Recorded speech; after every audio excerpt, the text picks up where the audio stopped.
మన దగ్గర master plan ఎలా ఉండాలి, అట్ ద సేమ్ టైం ఈ ఫ్యూచర్ సిటీ నిర్మించే దాంట్లో ఎవరెవరి పాత్ర, అంటే ఒక్కొక్క సెక్టార్లో ఎవరెవరి పాత్ర ఎలా ఉంటే మనం సక్సెస్ఫుల్గా దీన్ని చేయొచ్చు. Master planning is not just again a drawing.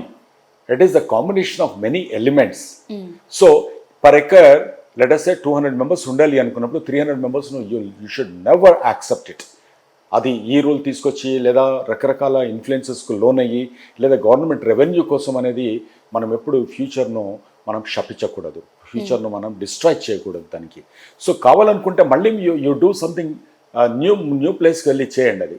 So అలా ఇప్పుడు యూరోప్లో కానీ ఎక్కడన్నా కొత్త న్యూ సిటీ డెవలప్ అవుతున్నప్పుడు మీరు అడిగిన క్వశ్చన్కు అక్కడ ఏం చేస్తారంటే అక్కడ దానికి ఒక క్యాప్ అనేది పెట్టేస్తారు. దానికి పెట్టేసిన తర్వాత దానికంటే మించి ఇంకేముండదు. మీరు ఏదైనా చేయాలనుకున్నప్పుడు you give a proposal to the government, they will do a survey and they will create a new habitat.